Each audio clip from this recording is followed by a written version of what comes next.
Hello, you're watching Context. I'm Dilek Tuna. Another pivotal meeting was held with US President Donald Trump and Israeli Prime Minister Benjamin Netanyahu. The leaders concluded talks that could reshape the future of Gaza and perhaps redefine the boundaries of diplomacy. At the heart of the discussion, Netanyahu's proposal to relocate Palestinians from the Gaza Strip. The Israeli leader presented President Trump with a letter he sent to the Nobel Prize Committee and said, "It's nominating you for the Peace Prize, which is well deserved." Now, critics call the relocation plan a violation of international law. Supporters say it's a bold solution to a difficult, to say the least, problem. Today on the program, we'll discuss what exactly is being proposed. Is it really a vision for peace or a permanent displacement? Now, joining us is General Marco Seronha from Lisbon, Portugal, and a member of the JD Corps, part of the World Jewish Congress, Caroline Culliere. A warm welcome to you both. Thanks for joining us. Thank you for having me. Now, General, is diplomacy still a viable channel in this situation, or is force shaping the future more than negotiation? Good morning. Thanks very much for having me today. So I suppose so. So the diplomacy it's now at the table. Of course, with the war in Gaza happening at the same time, but I suppose that this modality of diplomacy that are being used by President Trump, by the United States administration, it's the only solution for the time being that could fly.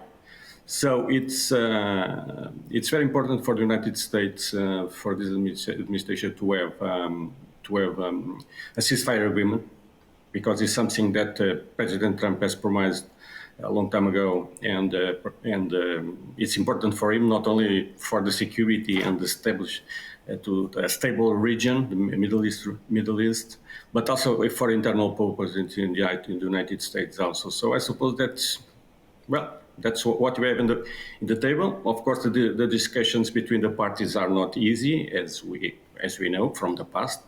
But nevertheless, I suppose that the United States are the only entity, the only actor that has enough leverage to sit both at the table and try to reach an agreement. That could not be the best agreement, but it's the only one that you can get for the time being. For the time being. Okay, and Caroline, does Netanyahu's proposal reflect broad consensus within Israel, or is it politically divisive? I think it's both. And just to bounce back, I think there are two components with this visit. So first of all, it's the third visit of Netanyahu since Trump was reelected. I think we are in a different phase. I would say the active war, as we saw it since October 7th, since this program was launched by Hamas, is actually closed, and we're entering a new phase. And as General mentioned, absolutely, I think the United States has the power to support and is actually very eager to work towards a long-term ceasefire. Internally, I would say the right wing in Israeli politics is mostly against the ceasefire that was actually proposed. But I think in terms of when you come to civil, to the people, to society, everybody is hoping for a ceasefire. I think the hostages has been at the same time what we're fighting for them to come back. And that's what also has, I would say, hampered this conflict for a fast resolution. So I think it's both. I think, Hamas wants obviously the retract of all military presence in the Gaza Strip before releasing any hostages, and Israel is actually asking actively for the hostages to be released. So that's the main blocker. Okay, now, General, from a military and logistical standpoint, is relocating Gaza's population even feasible? I don't know. The first thing is trying to figure out a place for them to go, if they want to go. It's another point that is in the, at least from my knowledge, it's in the possible agreement or future, more saying better, the future of Gaza Palestinian people. So of course it's. Okay, putting aside the international law and all the genocide and the deportations and so on, under a logistics point of view, it's difficult. Of course, we don't know how many people want to be relocated. We don't know the places. It's not yet settled. The possible relocations in countries in the vicinity of Gaza or even in Africa. So it's not easy. Nevertheless, I suppose that all the declining of the conditions, the living conditions in Gaza, I suppose that some people, I don't know how many, want to move, because if we see people fleeing away from wars everywhere across the world, so it's possible that people from Gaza will want to change their way of life. Of course, it's a sensitive problem. I understand that, but I suppose that now the Palestinians are figuring out that they made up, some of them at least made up their minds that for having a better life in the future, the conditions in Gaza are not good anymore. So it's a long way of reconstruction. Maybe in the future they can come back again to their own. It's a kind of a forced immigration, but it could be a solution. I don't know, but it's a huge logistical problem, of course. But most probably the United States and other countries, even European countries, I suppose, some of them are going to support that move. Okay, and Caroline, Netanyahu claims this is a strategic solution. How is this being framed in US and Israeli policy circles? I think I'm going to try to also bounce back, if you allow me. I think it's also, as soon as there's war, there is not a perfect answer to how we deal actually with society and human beings. I think it's part of a larger plan. There was different draft of plans on how to relocate. I think one of the key and the main aspect of this plan to be successful is to have quality and trustful partners in the region, and that's what Trump has been alluding to during Netanyahu's visit. It's a bit blurry. I think we have to be also very prudent and very humble in the way we are also trying to analyze the Middle East. It's a region that is moving really fast, but I think having in mind an idea on how to help the reconstruction is already putting yourselves forward in terms of like what are the investment and how can we stabilize the country. We have been seeing remodulation of the country since October 7th or October 8th. And now we're in a phase where we're trying to seek stabilization. In order to seek the stabilization, we need to understand who are the partners that we can rely on. And having this plan at the policy level is still a bit blurry. There was a plan that was actually proposed at the Knesset the other day, and how to create a humanitarian town to make sure that we can have around 600,000 people that can stay here, and the people willing to immigrate will be welcomed by neighbors country. So at this stage is, I would say, a bit imbalanced in terms of how it will actually work factually and implemented at the local level. But I do believe that it's part of a bigger stabilization and hopefully new normalization with all the countries and with Israel in the region. And General, how have regional actors like Egypt, Jordan and the Gulf states responded so far? How much do we know there? Let's see. As far as we know, Donald Trump has a vision for the Middle East. Of course, we don't know for the time being all the details, but I suppose that the leadership of the Gulf countries and the moderate countries, and even Iran at this point in time, is more or less aware about what are the strategic conditions for a more peaceful and prosperous, of course, Middle East region, of course. So it's important for this to achieve these conditions, these strategic conditions. We need to have a kind of a security agreement, peace, of course, and that's where Donald Trump is working. Peace, trying to have peace with Iran, trying to have peace with the Palestinians. Of course, Israel, it's in the center also, of course, of these two diplomatic moves. And for that, it's important that people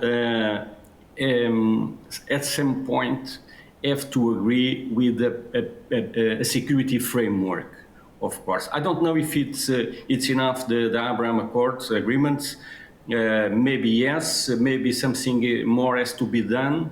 It will not be easy, but the effort is in that direction, trying to put on board also Syria, of course. I suppose Lebanon should be also inside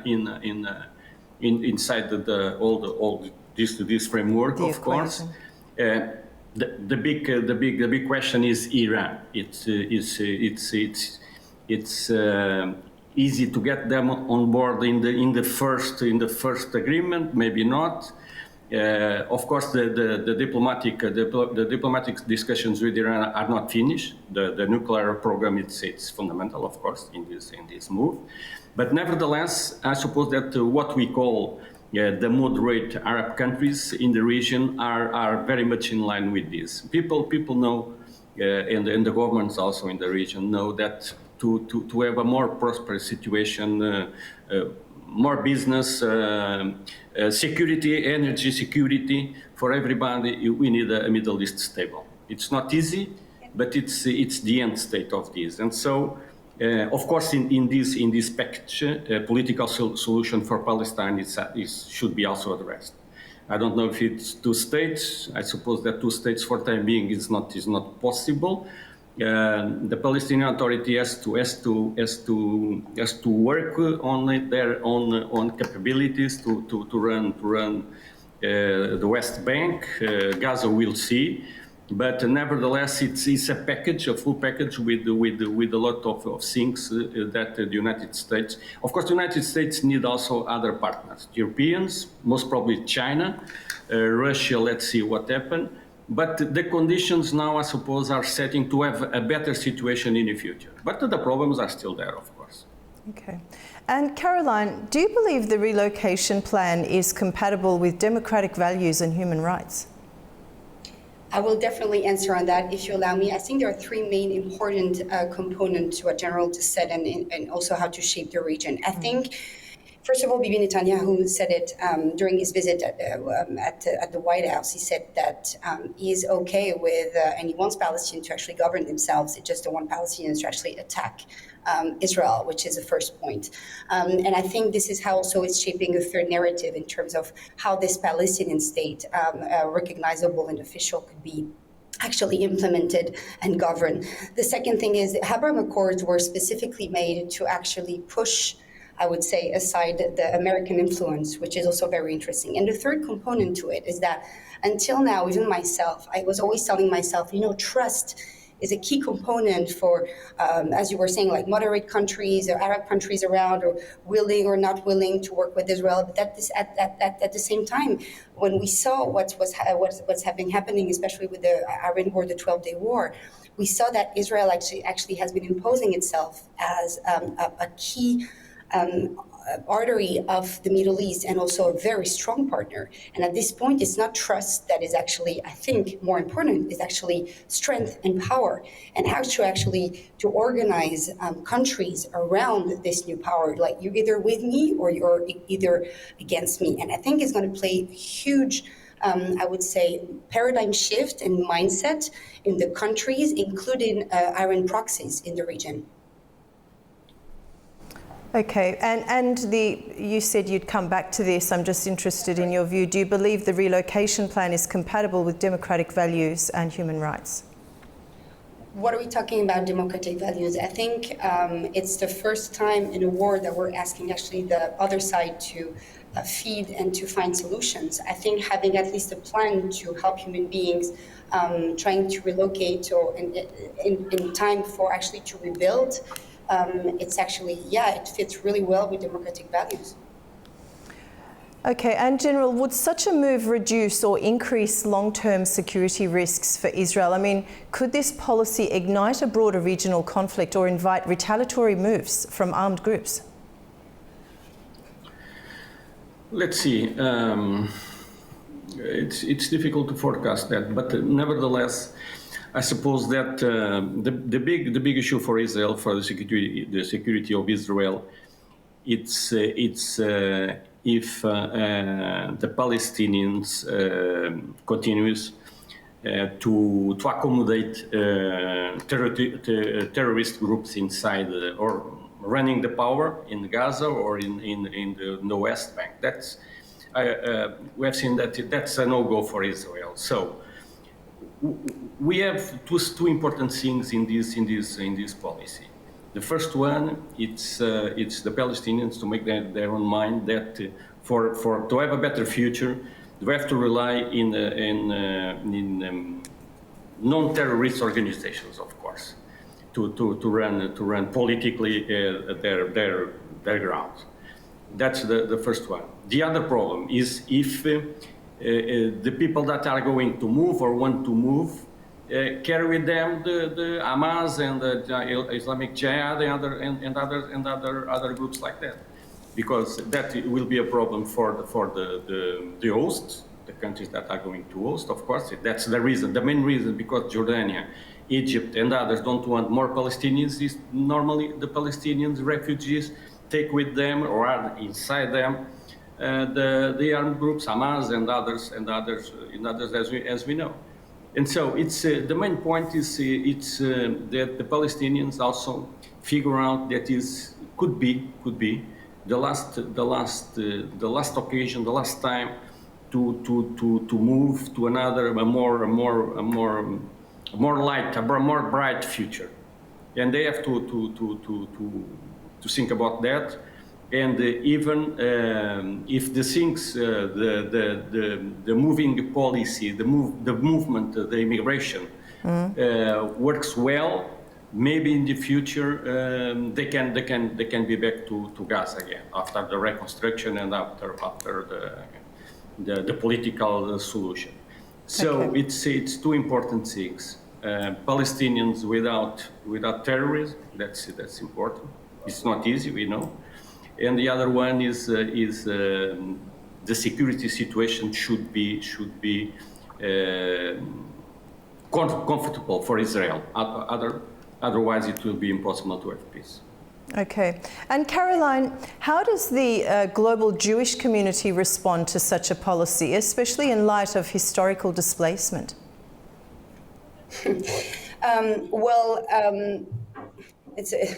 It's a very complicated question. We're talking here about an opportunity for people that we have been at war for the past almost 2 years. We're talking about an opportunity to rebuild. We're not telling these people, well, you're leaving and you're not coming back. So I think it's very different if you're talking about Jewish people being hunted in the street and without any opportunity to go in your country at that time.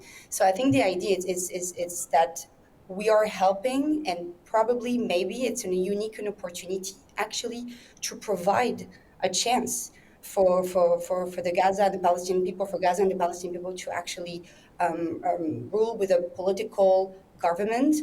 We saw that with Lebanon, although it's a very different situation, but we saw that Israel, by striking Hezbollah very hard, gave an opportunity to the government to exist politically, to be there. So we'll see what they do with it, and we'll see the changes in the next up. I'm being cautious with what will happen, but at least there is a chance. So I think it's an opportunity. But at a human level, it's war are awful.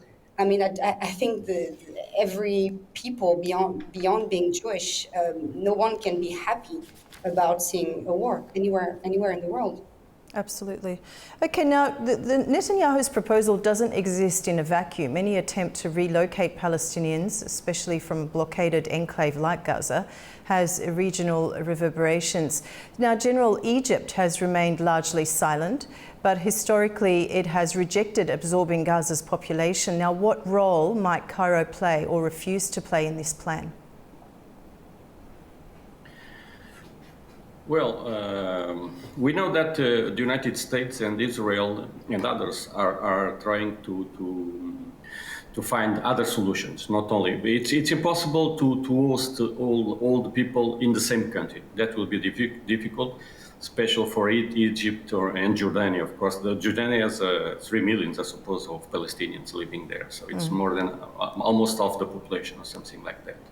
So we need to find some other, the people that are working on that have to find more solutions, adequate solutions. Of course, in Egypt, we can see that a country with more than 100,000 people could accommodate several thousands of Palestinians, of course. That is not an issue. The big issue for Egypt is if all those people that are going to move carry with them the armed groups, the terrorist groups. That's the problem. That can be scrutinized, of course, it will be. But nevertheless, I suppose that the best way to do it is try to figure out outer locations. And I suppose that the Arab League and the Arab countries, the Muslim countries of the region, and even in the Northern Africa, have to figure out that they are contributing to a solution for people that belongs for them, for their family. So it's not a sociological family, at least a religious family and the ethnical family, because most of them are Arabs, of course, as you know. So it's a solution that should take on board and should be figured out at first level by the Arab countries, of course. It's not easy for them, we know that, but everybody should make their mind that in a sense that this could be and should be, in my vision, a temporary solution, of course, for the reconstruction of Gaza, create conditions in the future to have them there again, if they want to come back, of course. Mm-hmm. But nevertheless, it's something that the Arab countries have to participate. Otherwise, it will be difficult, because I don't see that the Palestinians go to, I don't know, Sudan or South Africa, some other place like that. So it should be in the region, of course. Mm-hmm. Okay, and Caroline, do you anticipate the Arab League or the organisation of, say, Islamic Cooperation taking a position or avoiding the issue altogether? You mean about the displacement, the partial displacement? Or about the relocating, uprooting Palestinians from their land and relocating them, yes.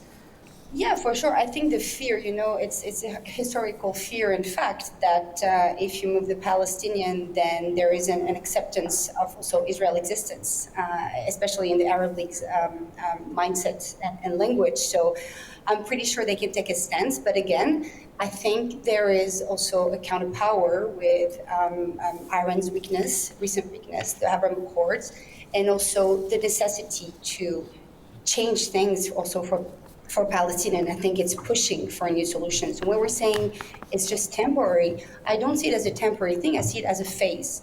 We are in a phase where the war, as we have known since 2 years, is coming to an end. We're trying to work on a ceasefire, and I hope it actually can work as well, especially for the hostages to come back home, and then to see at a global level how this will actually be governed and interact. I don't think right now there is the capacity for Palestinian people to govern themselves. The official government has been pretty much away and absent in the recent 2 years event. So I think there is, and I agree with what the General was saying, that it's not only on one country. It takes multiple Arab countries to actually come in and see how they can participate in this solution with the vision of building something more sustainable for the Palestinian people and for the whole region. Okay. Caroline, thank you so much for your answers, for your analysis and your insight. General, also thank you so much for taking the time to share your analysis with us on the program. Thank you very much. It was a pleasure. Thank you. Pleasure. Now, relocating a people is never just a policy decision. It's a historical act with generational consequences. And while leaders speak of security and peace, the lived reality on the ground grows more precarious by the day. Whether this plan marks a turning point or a dangerous precedent, only time will tell. But one thing is certain, the debate over Gaza's future is no longer confined to borders. It now sits at the heart of global diplomacy. That's all for this edition of Context. See you next time.